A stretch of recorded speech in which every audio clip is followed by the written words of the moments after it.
اوس د زکات نصاب څه دی؟ نو دا یاد ساتئ، زکات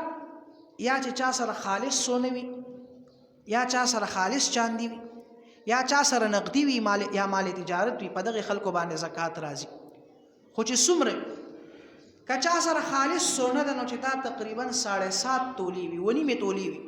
چې چا سره خالص سونه وه سره زرو نو چې دا 1.5 تولې وي، په ده باندې زکات فرض دی. که صرف سونه ده ورسره نور ورسره څه نشته دی او دا سونه 6 تولې ده، ده باندې زکات بیا هم فرض نه دی. که نور څه ورسره نشته او سونه 7 تولې ده، بیا هم پې زکات فرض نه دی. چې صرف سونه ده او دا 1.5 تولې وي نو بیا ده باندې زکات فرض کېږي. که چا سره سونه نشته صرف چاندي ده ورسره نو چې بیا دا چاندي 52.5 تولې 2.5 تولې چاندي چې د سره وي، په ده باندې بیا زکات فرض دی. زکات ورکول دا فرض دی.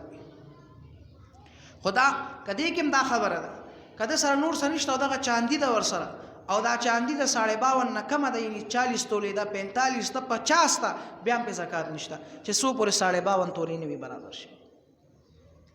او که چا سره پیسې دي، نه مال پیسې دي ورسره، یا مال تجارت دی. مال تجارت مطلب دا چې کم دی اغسته دی د خرڅولو په نیت باندې، که هغه پلاټ دی، که هغه بنګله ده، که هغه کور دی، خو چې د خرڅولو په نیت یې اغسته، چېرې دا به زه خرڅوم بل به اخلم، نو هغه سړی دی.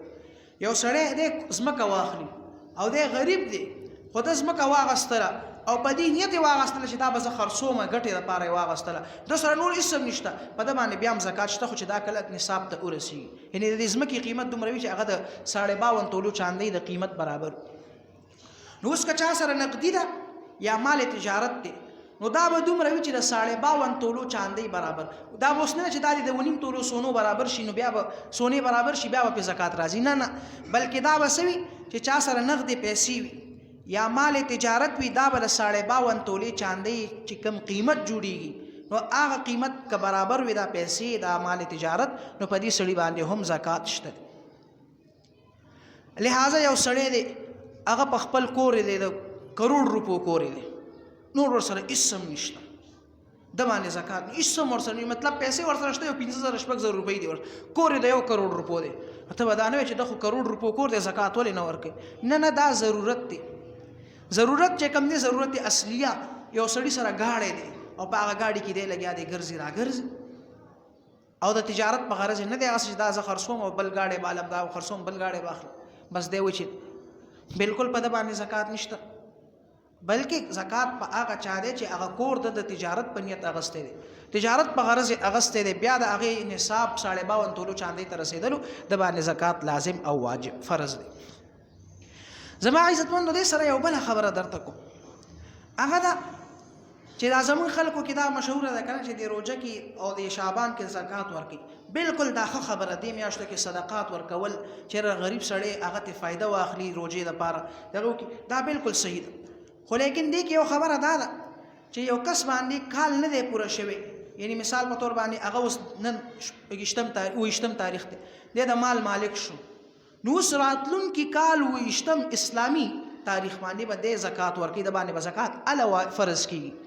خو اله چې دی راتلونکي 28 تاریخ باندې د راتلونکي کال د رجب په 28 تاریخ باندې دی سو د نصاب مالکو،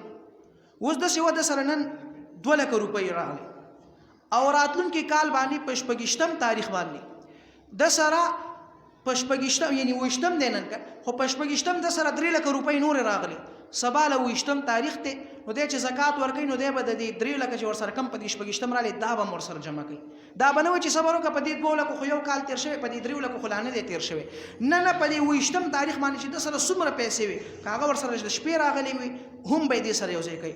که سبا له ورسره راغلی په 28 تاریخ بیا به هغه بل کال سره یو ځای کوي هغه به. خو په 28 تاریخ چې د سره هر څومره وي که کمې شوې وي، مثال اول ورسره نن ورسره 2 وي او بیا ورسره په هغه ورځ باندې 1 لک روپۍ وي، نو بالکل بیا په ده باندې هم زکات چې کم دی د دغه 1 لکو نشته، دا کم چې ورسره نن وي، مطلب صرف د 1 لک روپو زکات به بیا ورکوي. په 28 تاریخ ورسره نن څو دي 2 لکه دي او بیا بل کال 28 تاریخ رالو د سره 1 لک روپۍ دي، نو بالکل بیا به د 1 لکو زکات ورکوي. دا به نه وي چې په هغه تاریخ خو چې کله زه د نصاب مالک کېدلم 2 لکه وي، نه نه، بس چې په دغه ورځ څو وي ورسره په کومه ورځ باندې چې کال پوره شي نو لہٰذا د هغه ورځ زکات به ورکوي. الله رب العزت موږ تاسو ته په دې خبرو د عمل توفیق نصیب کړي. واخر دعوانا الحمدلله.